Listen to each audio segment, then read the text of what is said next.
الطاهرين المعصومين المظلومين ولعنة الله على أعدائهم أجمعين.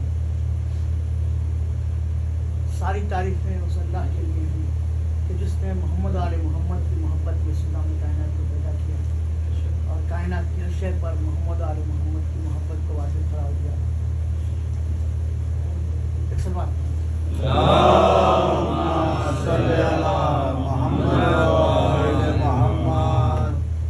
ہر دل کی یہی تمنا ہے کہ اربعین میں زیادہ سے زیادہ حصہ لیا جائے, زیادہ سے زیادہ ماتم کیا جائے, زیادہ مجلسوں میں شرکت کی جائے. تو یہ جذبہ آپ کو ملا کہاں سے؟ یہ جذبہ شہزادی زینب کی دعا کا نتیجہ ہے کہ جب یزید نے اپنی شکست تسلیم کری تو مخاطب میں ملتا ہے کہ بیمار امام کو بلایا اور کہا کہ ان کے طوق و سلاسل کو اتار دیا جائے, زنجیروں کو امام سے جدا کیا جائے. تو تاریخ کہتی ہے کہ حداد کو بلانا پڑا, اس قدر چست لگائے گئے تھے تو وہ بیڑی کہ حداد کو بلایا گیا. اس کے بعد جب حداد نہیں آئی, حداد یعنی وہ کہ جو شخص سے لوہار کہتے ہیں, لوہے کا کام کرتا ہے.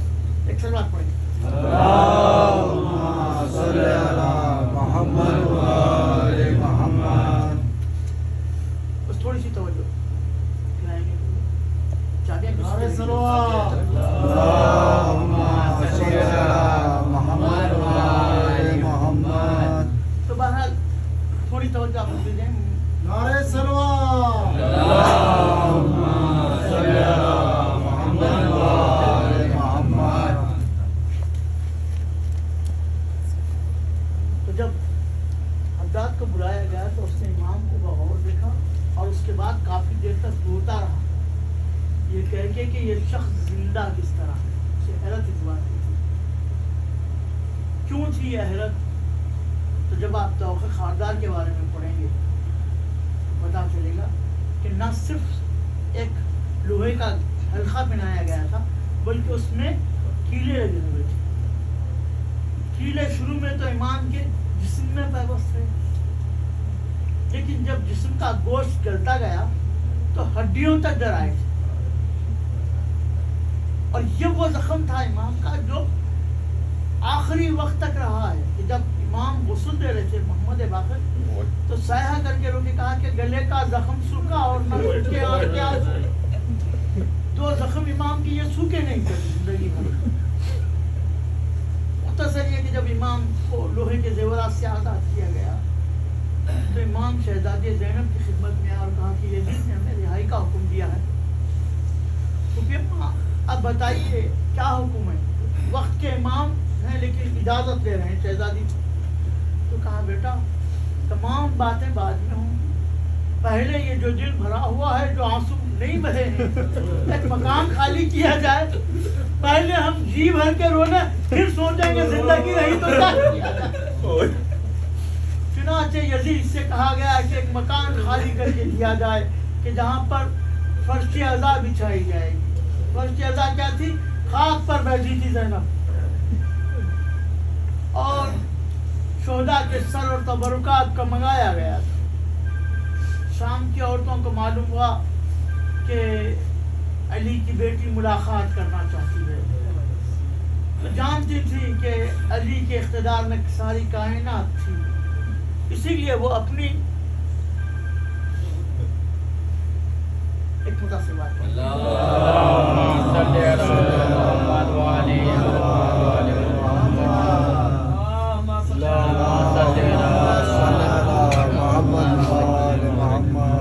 اسی لیے وہ اپنی امارت کا اظہار کرتی ہوئی زرد لباس پہنی ہوئی, خود کو زیورات سے آراستہ کی ہوئی آئی تاکہ وہ بھی بتا سکے کہ ہمارے پاس بھی دولت ہے. لیکن جب اس نے آ کے دیکھا کہ کچھ اجڑی ہوئی بیویاں بیٹھی ہیں جن کی کمر خمیدہ ہو چکی ہے, جن کے بال سفید ہو گئے ہیں, اور وہ غم کی تصویریں جب چہرے پہ نظر پڑتی ہے تو ایسا معلوم ہوتا ہے کہ جتنے مصائب انہوں نے اٹھائے ہیں زندگی میں کسی نے نہیں اٹھائے ہوں گے.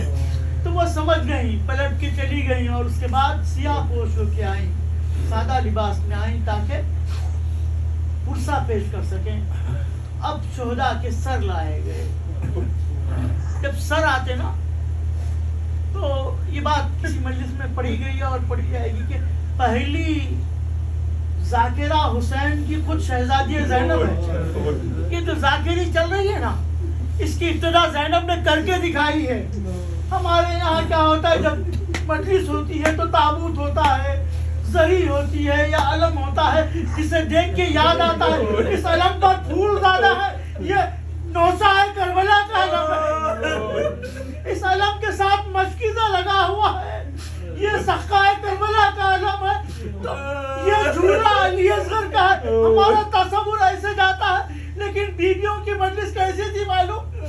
ریلا کی گودی میں علی اکبر کا سر تھا, فرما کی گودی میں قاسم کا سر تھا, زینب کی گودی میں حسین کا سر تھا, ام کلثوم نے عباس کا سر لیا تھا, اور ام رباب علی اصغر کا سر لی ہوئی تھی. زینب ایک ایک سر کا تعارف کر کے کہہ رہی تھی, یہ میرے ماجا حسین کا سر ہے جسے 3 دن کا بھوکا پیاسا شہید کیا گیا. یہ میرے پردے کا محافظ عباس کا سر ہے. یہ میرے علی اکبر کا سر ہے جسے 18 سال منتوں سے پالا تھا, اس کے سینے میں برچی لگی دیکھی. زینب ایک ایک مصائب کا ذکر کر رہی ہے. شام کی عورتوں میں رونے کا غل بپا ہے. اس رونے کے درمیان مقاتل کہتے ہیں کہ ایک بی بی کی نظر اس تشت پر جا کے رک گئی جہاں شہیدوں کے سر رکھے ہوئے تھے. 2 سر رکھے ہوئے تھے جن کو کوئی اٹھا نہیں رہا تھا. تو اس نے ساتھیوں سے کہا کہ معلوم ہوتا ہے ان کی ماں دنیا میں نہیں.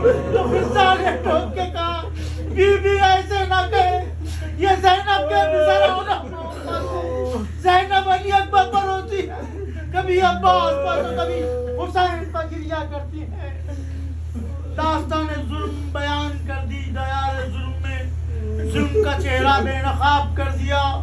تو کہا کہ میں شام کے زندان سے ہو کے جاؤں گی. اور مقاتل کہتے ہیں کہ جب زندان قریب آیا تو زینب نے اپنے آپ کو اونٹ سے گرا دیا, دوڑتی ہوئی قبر سکینہ پر پہنچی.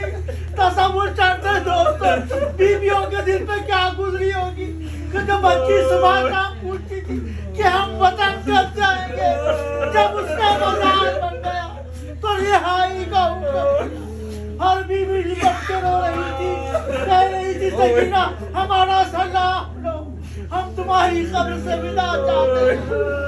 زینب نے خوب آنسو بہائے قبر سکینہ پہ, اور اس کے بعد سر اٹھا کے دیکھا کہ شام کی عورتیں جمع ہیں. تو کہا ہے شام کی عورتوں, میں اپنا جگر کا ٹکڑا تمہارے درمیان چھوڑے جا رہی ہوں. میری بچی اندھیرے سے بہت ڈرتی تھی, کبھی شام کے وقت آنا تو ایک دیا سکینہ کی قبر پر جلا دینا. قبر سکینہ پہ رخصت ہو کے قافلہ چلا اور اس سمت کی طرف چلا کہ جس دوراہے پہ پہنچ کے بشیر نے امام سے پھر پوچھا کہ مولا بتائیے کہ کس سمت کو جائیں. امام نے کہا کہ کیا چاہتے ہو؟ کہا کہ ایک راستہ کربلا سے ہو کے مدینہ جاتا ہے اور ایک سیدھے مدینہ جاتا ہے. تو کہا کہ ہم پہلے کربلا جائیں. تو جابر ابن عبداللہ انصاری جو رسول اللہ کے صحابی ہیں, جو کہ نابینا ہو گئے. قبر حسین کا معجزہ یہ ہے کہ جب آ کے انہوں نے آنسو بہائے سید کی قبر پہ تو انہیں بینائی پھر سے مل گئی. تو انہیں حکم دیا امام نے کہ دیکھو جابر میری بہن آ رہی ہے, میرا بیٹا آ رہا ہے, قید سے چھٹ کے میرا کنبہ آ رہا ہے, جا کے ان کا استقبال کرو. تو جابر نے مدینے کی رخصت دیکھی تھی, کتنا بڑا قافلہ تھا, کتنے بچے تھے, کتنی بیویاں تھی, لیکن اب جو سرگرہ آگے کھڑے ہوئے تو چند اونٹ تھے, ایک بیمار تھا, میرے نامہ تھا, آگے آگے کو پیچھے کو لشکر تھا. ایک مرتبہ سوال کر کے کہا کیا کربلا جانے والے آپ ہی؟ تو بیمار امام نے سر جھکا کے کہا چچا جابر میں علی ابن الحسین ہوں, کیا آپ نے مجھے نہیں پہچانا؟ حضرت فاطمہ میں آپ کو پہچان نہ سکا، یہ کیا خوف کا عالم ہے؟ تو کہا کہ ہم پر قیامتیں گزر گئی۔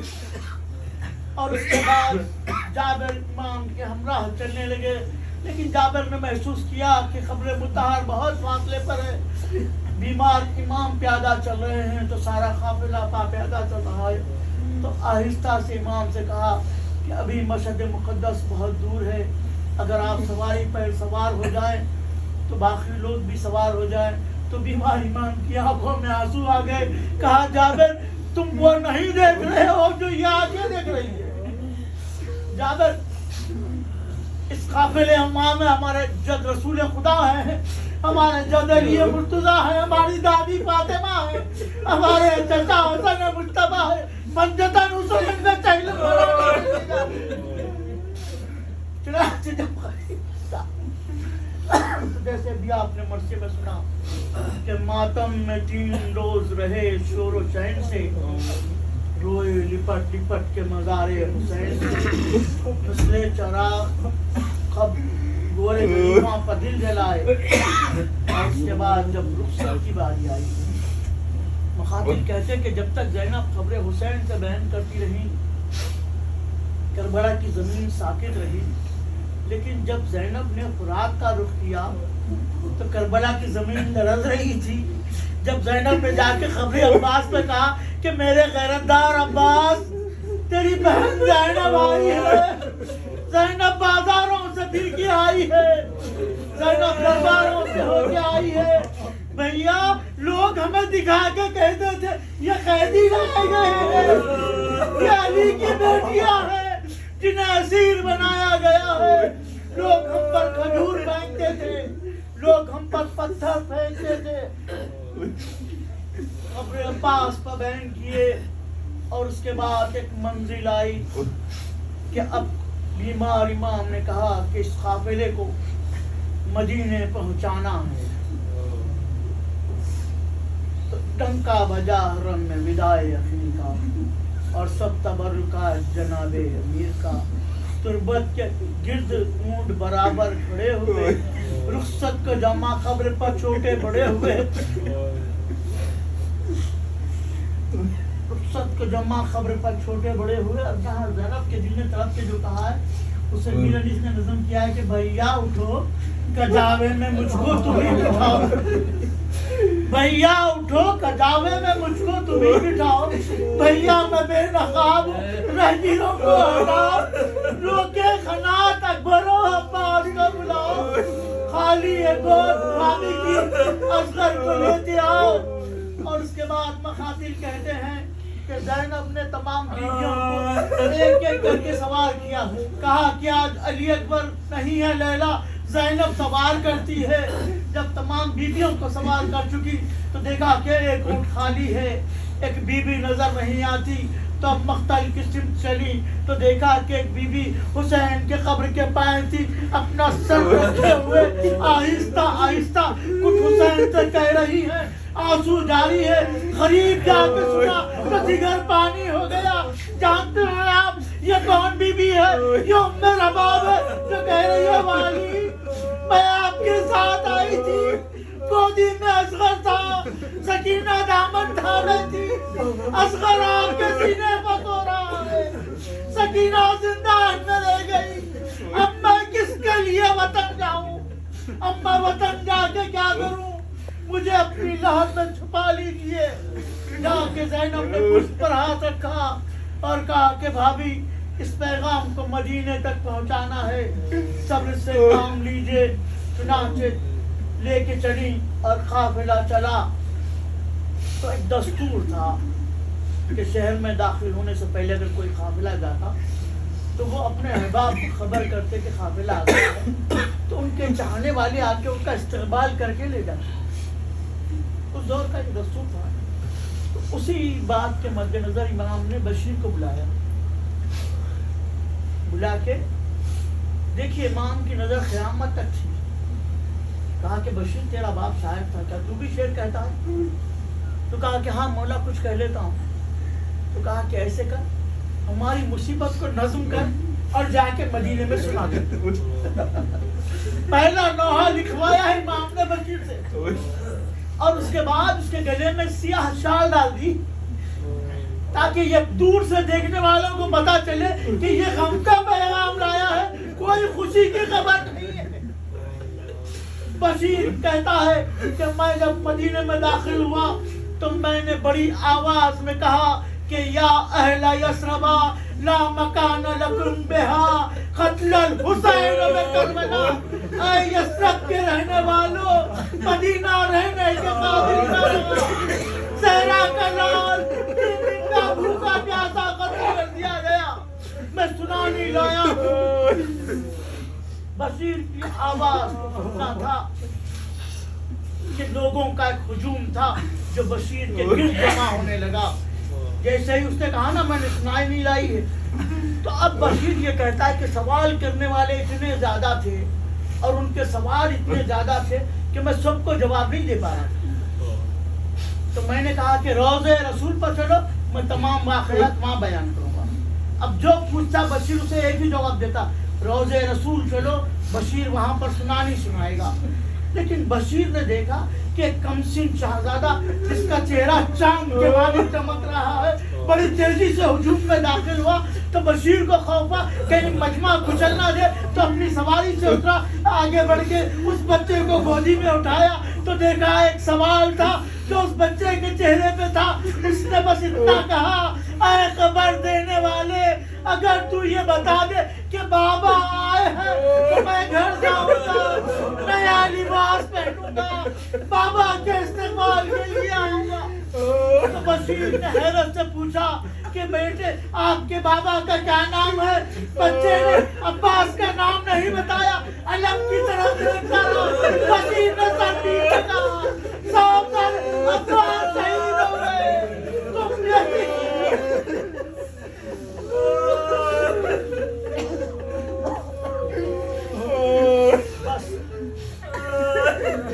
بشیر مسجد نبوی میں پہنچا اور اس کے بعد مخاطب کہتے ہیں کہ مسجد نبوی لوگوں کے ہجوم سے اتنی بھر گئی کہ کوئی راستہ نہ بچا۔ ایسے میں ایک آواز آئی، راستہ دو، زوجے جناب امیر ام البنین آ رہی ہیں۔ تو ایسے معلوم ہوا خود بخود راستہ بنتا چلا جا رہا ہے۔ ایک خاتون سر سے پیر تک سیاہ لباس میں ملبوس، اپنے آپ کو سیاہ لباس میں چھپائے ہوئے منبر کے قریب آ کے سوال کیا تو ان کی آواز بھرائی ہوئی تھی۔ کہا کہ خبر دینے والے بتا تو نے کیا کہا؟ تو اس نے کہا فاطمہ کا لال فرات کے کنارے پیاسا شہید کر دیا گیا۔ تو کہا ذرا رک جا، اتنا بتا، جب زہرا کا لال شہید ہوا کیا میرا عباس زندہ تھا؟ کیا اس نے ماں کو شرمندہ کیا؟ تو بشیر نے ہاتھ ان کو جوڑ کے کہا، بی بی جب تک عباس کے سارے موجود تھے حسین پر کوئی زخم نہیں آیا تھا۔ جب عباس کے شانے خطا ہو گئے تو زہرا کا لال شہید کر دیا گیا۔